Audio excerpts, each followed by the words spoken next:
আজকে মানুষ মানুষের সাথে বাটপারি করে তা না, মানুষের সাথে ধোঁকাবাজি করে তা না, আজকে মানুষ আল্লাহর সাথেও ধোঁকাবাজি করে। আজকে মানুষ এত অধঃপতনে চলে গিয়েছে, মানুষের চরিত্র, মানুষ মানুষকে ঠকায়, মানুষ মানুষের সাথে ধোঁকাবাজি করে, মানুষ মানুষকে গালি দেয়।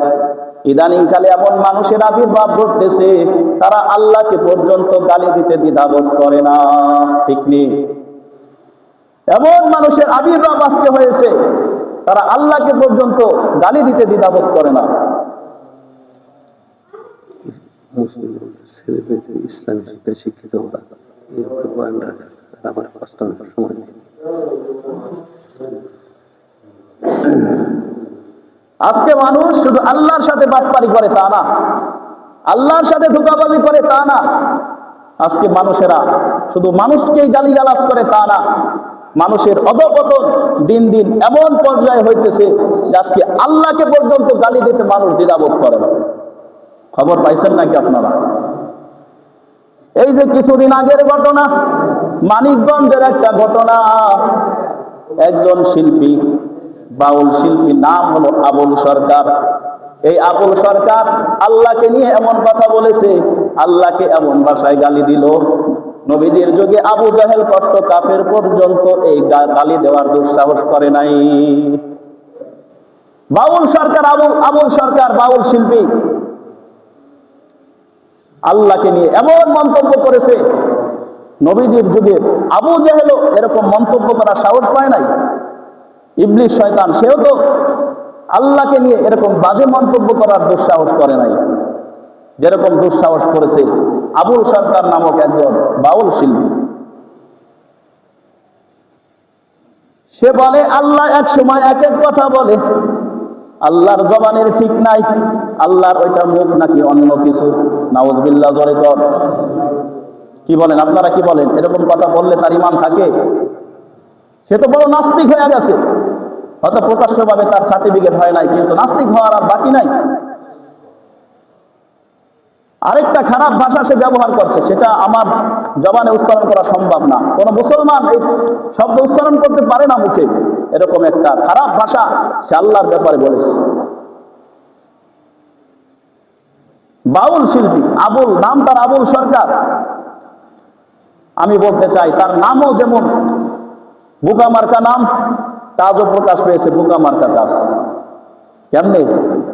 কোন মানুষ যদি মনে করেন সাদা সিধা থাকে, বলদ টাইপের থাকে, আপনারা তাকে কি বলেন? তুই নাকি আবুল নাকি বলে না, এরকম গালি দেয়। এই লোকটা বড় আবুল মনে হয়, নামও রাখছে আবুল, কাজ তো আবুলের মতো হবেই। নামও বোকা মার্কা, তার কাজও বোকা মার্কা। এই কারণে আমরা 96% মুসলমানের দেশে এই সমস্ত আউল বাউল মানুষকে ইসলামের নামে ধোঁকা দিয়ে মানুষকে গোমরা করবে, বেদিন বানাবে। 96% মুসলমান এটা কোশ্চিনকালেও সমর্থন করতে পারে না। এই কারণে প্রশাসনের কাছে, সরকারের কাছে আমাদের আকুল আবেদন, তাকে এমন দৃষ্টান্তমূলক শাস্তি দিতে হবে যাতে করে এই বাউল শিল্পীদের চেলাপেলারা ভবিষ্যতে ইসলাম নিয়ে, কোরআন নিয়ে, হাদিস নিয়ে, নবী নিয়ে কোনো অযৌক্তিক কোনো কথাবার্তা, অকল্পনীয় কোনো কথাবার্তা, অহেতুক কোনো কথাবার্তা না বলতে পারে, এরকম দুঃসাহস যেন তাদের না হয়, এরকম দৃষ্টান্তমূলক শাস্তি আমরা চাই। ঠিক কিনা জোরে বলো? আজকে মুসলমানের অধঃপতন, এই দেশে ভূমিকম্প হবে না তা কোন দেশে হবে? আজকে আল্লাহ রাব্বুল আলামিন দুনিয়ায় এত পাপের সয়লাব চলতেছে, পাপের বোঝা দিন দিন ভারী হয়ে যাইতেছে, জমিন সহ্য করতে পারে না। এই কারণে আল্লাহ মাঝে মধ্যে ছোটখাটো আযাব দেয়া সতর্ক করে, ও বান্দারা সতর্ক হ, না হলে কিন্তু সামনে বড় বড় বিপদ তোদের জন্য অপেক্ষা করতেছে। এই কারণে আল্লাহ মাঝে মধ্যে একটু ভূমিকম্প দেয়া, দুর্যোগ দেয়া পরীক্ষা করে, সতর্ক করে। তো মুসলমান এত বড় নেমুখ হারাম, এত বড় অজ্ঞান, অকৃতকার্য মুসলমান, এত কিছু দেখার পরেও এই মুসলমানদের শিক্ষা হয় না। মুসলমানদের শিক্ষা হবে কখন? এখনো মুসলমানদের শিক্ষা হয় না। এত কিছু হওয়ার পরেও মুসলমানরা আজকে গান বাদ্য ছাড়তে পারে না, মুসলমানরা অশ্লীল কার্যকলাপ এখনো ছাড়তে পারে না। আজকে মুসলমানরা এত নিচু চলে গেছে, আজকে মসজিদ মন্দিরে তো কোনো ভেদাভেদ এদের ভিতরে নাই। মানুষের তো একটু লজ্জা থাকার দরকার। আপনার বাড়ি যদি মন্দিরের সামনে থাকে এক ভাব, আর আপনার বাড়ি যদি কাবা ঘরের সামনে থাকে আরেক ভাব। কাবা ঘরের সামনে যদি আপনি মনে করেন কাবা ঘরের সামনে আপনার বাড়ি, এখন যদি আপনি কাবা ঘরের সামনে সাউন্ড বক্স বাজান, গান বাজান, এটা কাজটা কি আপনার ভালো নাকি খারাপ বলেন তো সবাই? খারাপ না? বোঝা যাবে এর ভিতরে জ্ঞানের সমস্যা আছে। পৃথিবীর যত মসজিদ গুলো আছে এইগুলো কাবা ঘরেরই অংশ। এই কারণে মুসলমানদের একটু বিবেক থাকতে হবে। মসজিদের সামনে যাদের বাড়ি ঘর রয়েছে তারা গান বাজনা বাজাইলে একটু সতর্ক সহিত বাজাইতে হবে। মসজিদের সামনে যদি আপনার বাড়ি থাকে, আপনার এখানে একটু মেধা খাটাইতে হবে। আমার বাড়ির সামনে মসজিদ আছে, আপনি এখানে যদি গান বাজনা জোরে আওয়াজ দিয়ে বাজান, মসজিদের সম্মান রক্ষা না করে, আপনার থেকে বড় বোকা তো পৃথিবীতে একটাও নাই। কিসের মুসলমান আপনি? মুসলমানের খাতা থেকে নামটা কাটাই দেন। এই কারণে আকুল আবেদন, মসজিদের পাশে যাদের বাড়ি আছে গান বাজনা যদি বাজাইতে হয় এটা তো ছাড়বেন না। জন্মের আগে নিয়ত করে আসছেন যে গান বাজনা ছাড়া কবরে যাবো না। যদি বাজাইতে হয় বাজান, ঘরের ভিতরে আস্তে আওয়াজ দিয়ে বাজান, জোরে আওয়াজ দিয়ে মসজিদের সামনে কোনো গান চলবে না। সতর্ক হন মুসলমান, সতর্ক হবেন কবে? আর কিয়ামতের আগে আগে বিশাল বড় একটা আলামত, কিয়ামতের আলামত হবে। দুনিয়ার জমিনের তিনটা বড় বড় ভূমিধস হবে। একটা হবে পৃথিবীর পশ্চিম দিগন্তে, আরেকটা হবে পূর্ব দিগন্তে, আরেকটা হবে আরব উপদ্বীপে। এই তিনটা ভূমিধস পৃথিবীতে যখন হবে, মুসলমানরা বুঝে নিতে হবে কিয়ামত আর বেশি দেরি নাই, তাড়াতাড়ি কিয়ামত আসবে। আম্মা জান উম্মে সালামা রাদিয়াল্লাহু তাআলা আনহা বলে, ওগো নবী, আপনি দুনিয়া থেকে বিদায়ের পর যখন এই কিয়ামতের আগে আগে তিনটা ভূমিধস দেখা দিবে, নবী ওই সময় তো নেককার লোকেরাও থাকবে, তাদের সহ কি ভূমিধস হয়ে যাবে? রহমতের নবী বলে, আকসারা আহলুহাল খাবাসু, ও উম্মে সালামা শোনো, ভালো মানুষ সহই ভূমিধস হয়ে যাবে, ভালো মানুষ সহ ছাড় পাবে না। তার কারণ হলো আকসারা আহলুহাল খাবাসু, ওই সময় পাপী লোকেদের সংখ্যা বড় বেশি হবে। পাপী লোকেদের সংখ্যা বেড়ে যাওয়ার কারণে এরকম আল্লাহর গজব আসবে। তাদের ভিতরে ভালো মানুষ কিছু কিছু থাকবে, এদের সবই জমিন ধসে যাবে, এদের সবই ভূমিধস হয়ে যাবে, এরাও ছাড় পাবে না। কিন্তু কিয়ামতের দিন এরা যে হালাতে ইন্তেকাল করবে, সেই হালাতেই তাদের হাসর হবে, সেই হালাতেই তাদেরকে গণ্য করা হবে। একজন মানুষ যদি সারা জীবন ইমানদার হালাতে কাটায়, নেককার হালাতে থাকে, ওই অবস্থায় যদি তার ইন্তেকাল হয়ে যায়, মারা যায়, কিয়ামতের ময়দানে এই লোকটা মুমিন হিসেবেই উত্তোলিত হবে, মুমিন হিসেবেই উঠবে।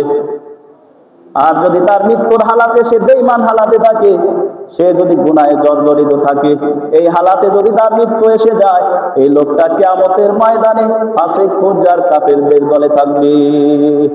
রহমতের নবী বলেন, ইন্নামাল আমালু বিল খাওয়াতিম, শেষ হালাত হলো নির্ভরযোগ্য। মৃত্যুর হালাত হবে তার নির্ভরযোগ্য হালাত, যে হালাতে তার ইন্তেকাল হবে, কিয়ামতের ময়দানে উঠবেও সেই হালাতে। এই কারণে এই চিন্তা করার কোনো সুযোগ নাই। আমার পাশের বাড়ির একজনে গুনার কাজ করতেছে, আমি নীরব থাকলাম, নীরবতার ভূমিকা পালন করলাম, যে তার কবরে সে যাবে, আমার কবরে আমি যাব। এক শ্রেণীর মানুষ আছে নাকি এরকম বলেন তো? তার টাকা দিয়ে সে গুনার কাজ করতেছে, অন্যায় করতেছে, তার কবরে সে যাবে, আমার কবরে আমি যাব, তা আমার মাথা ব্যথা কেন?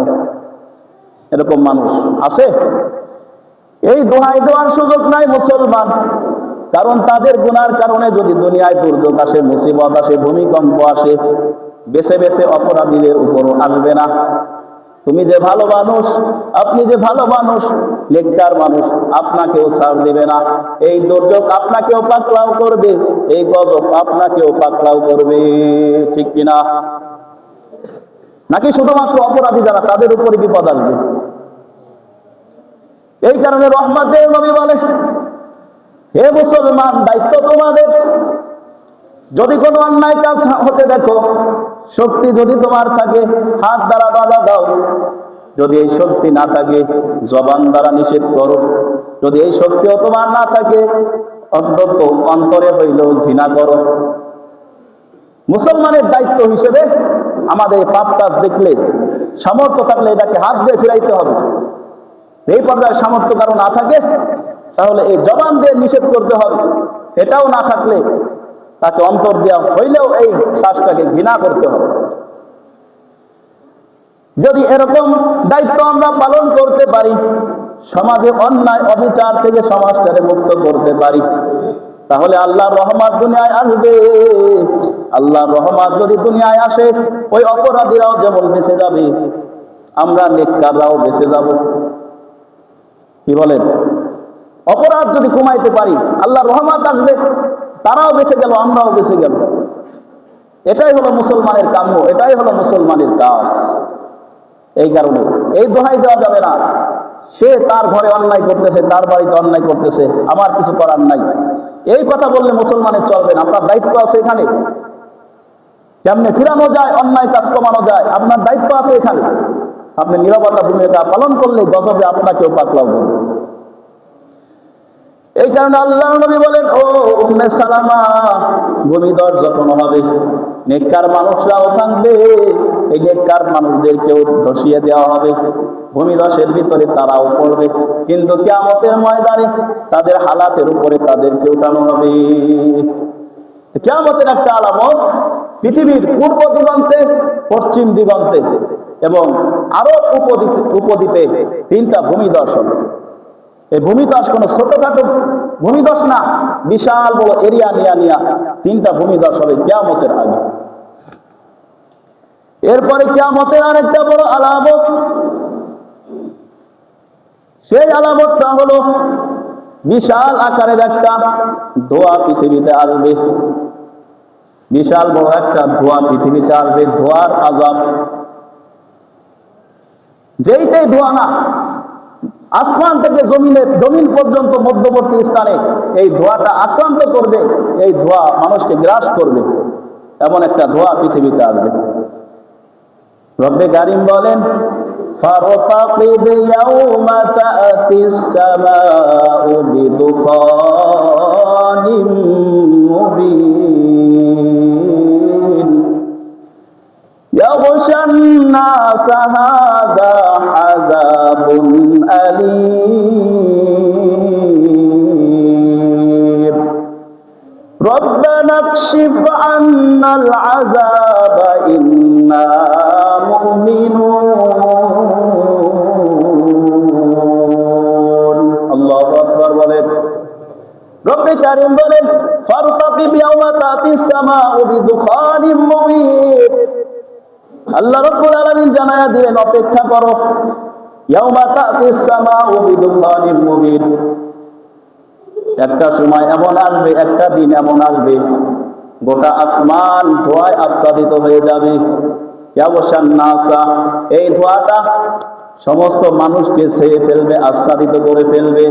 হাযা আযাবুন আলীম।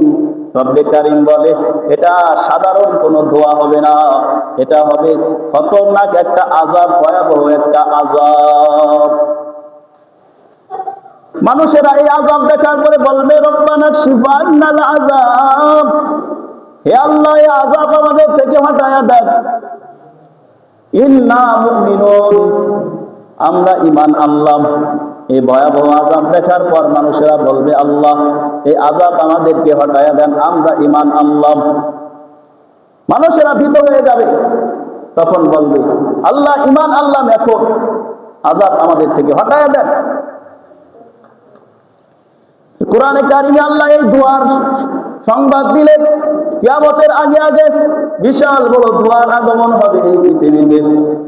রহমতের নবী হাদিসেও সতর্ক করেছেন, ইন্নাল্লাহা আনজারাকুম সালাসাত। রহমতের নবী বলে, আল্লাহ তাআলা তোমাদেরকে 3টা জিনিসের ব্যাপারে সতর্ক করতেছেন। 1 নম্বরে রব্বে কারীম বলেন, নবীজিকে জানায়া দিলেন, আর দুখান, একটা হলো ধোঁয়ার আযাব, রহমতের নবী বলেন তোমাদের রব এই তিনটা জিনিস থেকে তোমাদেরকে সতর্ক করেছেন। একটা হলো দুয়ার আযাব, দ্বিতীয় হলো দাজ্জাল, তৃতীয় নম্বর হলো দাব্বাতুল আরদ। এই তিনটা জিনিস থেকে তোমাদেরকে আল্লাহ সতর্ক করতেছেন। এক নম্বরে বলেন ধোয়ার আযাব। রহমতের নবী বলেন ইয়াখুযুল মুমিনা কাযযাতামাতি, এই ধোয়ার কারণে মুমিন যারা থাকবে, ঈমানদার যারা থাকবে, তাদের একটু সামান্য পরিমাণ সর্দি কাশি হবে, হালকা জ্বর হবে। ওয়ায়াকুযুল কাফিরা ফায়ানতাফিক, এবং কাফেরদেরকে এই ধোঁয়া গ্রাস করবে, কাফেরদের শরীর ফুলে যাবে এবং এই ধোঁয়া কাফেরদের এক লোমের গোড়া দিয়া ঢুকিয়া আরেক লোমের গোড়া দিয়া বাইর হবে। মুমিন যারা আছে এই ধোঁয়ার কারণে তাদের সামান্য একটু সর্দি লাগবে, একটু জ্বর আসবে, কিন্তু